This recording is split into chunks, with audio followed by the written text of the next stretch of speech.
I am currently in the car late to my appointment to fix my ear piercing. They didn't have any availability yesterday when I wanted to go, so today is Monday and I am, late. My appointment was 5 minutes ago and I am still 5 minutes away. That hurt so much less than I thought it would.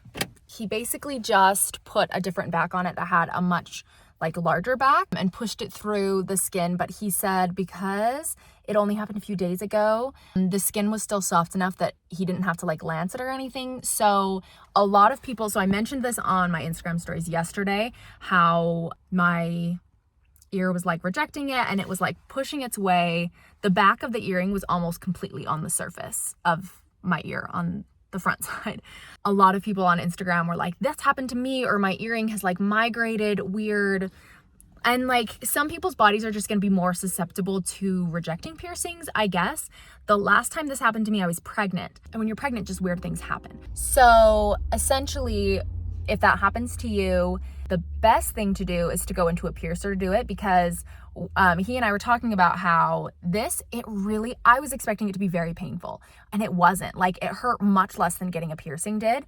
Whereas when I did, so my helix is the one that had healed over the back of when I was pregnant. When I pushed that one through, it hurt so bad and it was so sore for so long. And then he gave me the original back as well as this little needle tool. It's not sharp like a needle. It's basically a needle without the point. He gave this to me so I can change it back myself in a few weeks when the swelling goes down, because this bar is a lot longer, and once it's not swollen, I'm not gonna want that long of a bar. But anyway, I told everyone on Instagram that I would put this in my vlog because I got so many questions about what to do with your earring. So anyway, that is that. I am going to go to the store and pick up some organizational bins because I think I'm going to organize my garage today.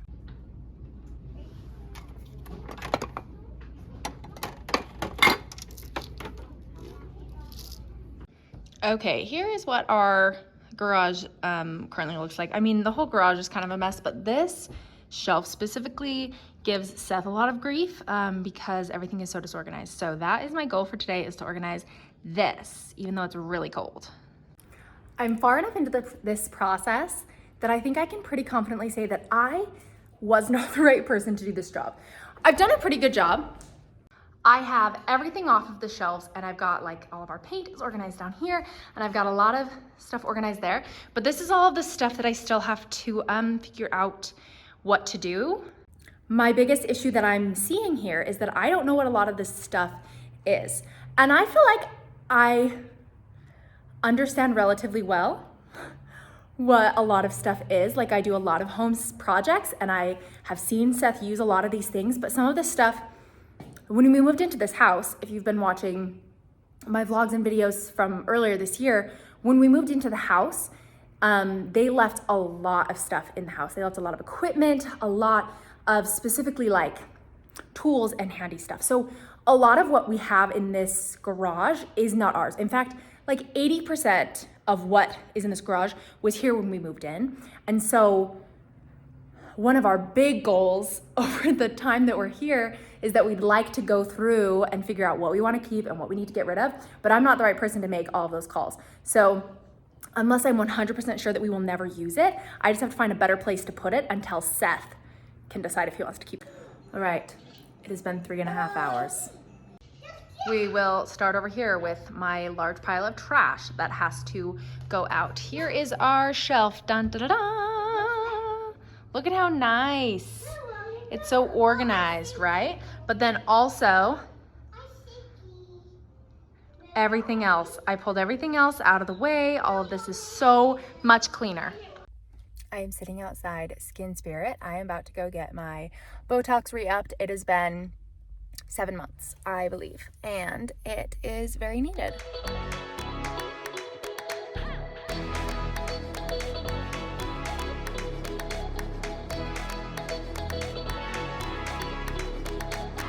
I really need to be making dinner. I've been working all day on organizing our pantry, and I got a bunch of jars because I'm a white woman, and so if I'm going to organize my pantry, I'm going to get jars, right? And along that same vein, I will also be making labels. I really need to be making dinner, but I desperately wanted to like put one label on and see how it looks, and then I'll make dinner for my kids.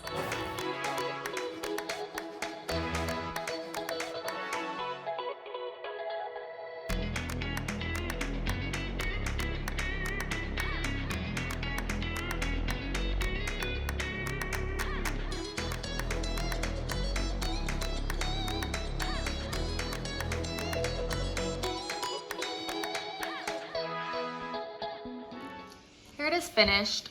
I don't know how I feel about it. So first of all, this one is wonky and it's crooked. I'm not quite sure how I feel about the words. I'm not sure. I'll ask Seth what he thinks.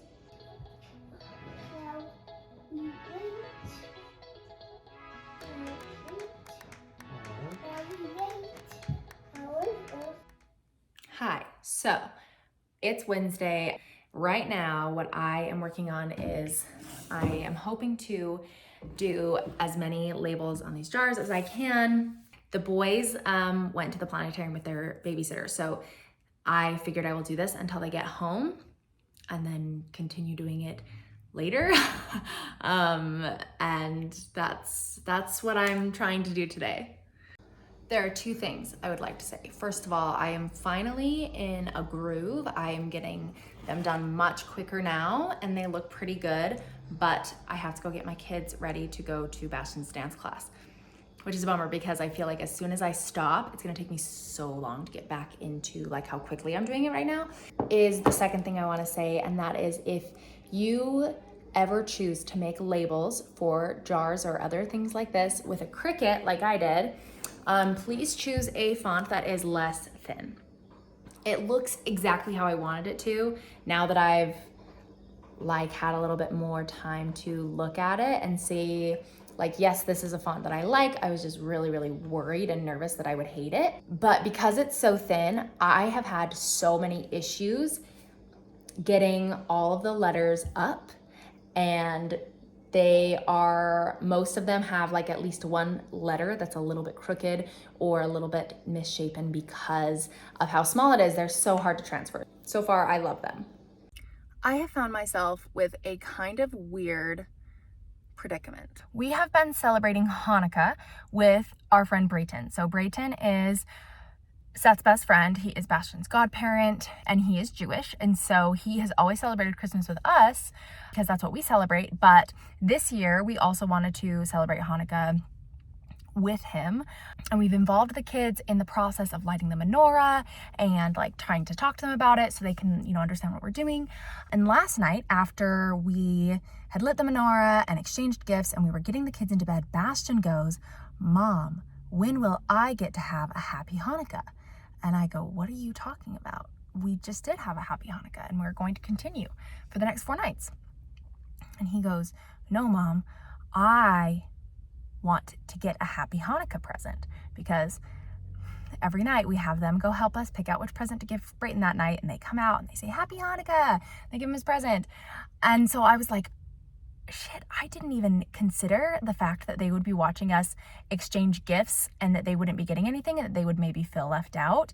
And we want them to feel involved. And so we kind of like panicked and I grabbed a gift that I had bought for Bastion. And we were like, "Happy Hanukkah, here you go." And he was thrilled, like thrilled. It was like a little seek and find gift, like book. So I just had to go to Target to get a few things from the dollar spot because I was feeling really conflicted about how best to do this, because I obviously want him to be involved and I want him to celebrate Hanukkah, but what we celebrate mainly is Christmas. And I don't want Christmas to not be a big deal because he was getting gifts for a week, like 2 weeks before Christmas. And so I don't want to, because originally we were like, oh, we'll just grab presents from their Christmas present pile and just kind of do a smaller Christmas. It's just hard because I also don't want to give them like so many gifts. Like I don't mind having them have a smaller Christmas, but I really don't want to give them all of their big gifts for Hanukkah. That's just not what we've planned. I will show you guys what I got at Target in the dollar section for them. I wanted to find stuff that A, was inexpensive, B, were pretty small and also like not that big of a deal. Like, it's going to be more exciting to them that they're getting the gift rather than what the gift actually is, I feel like, for Hanukkah. So I bought these ones. I got one for each of them, just like a little play sticker coloring pack. I got some of these for each of them. They really love these. I got some little toy animals for them to play with. And then I got these little, they're like add-on sets for like train stations and stuff. So it came with this as well. Anyway, that is what I have done this morning. I have been to Target in the last 3 weeks. Honestly, in the last week, I have been to Target more times than I would like. I am tired of going to Target.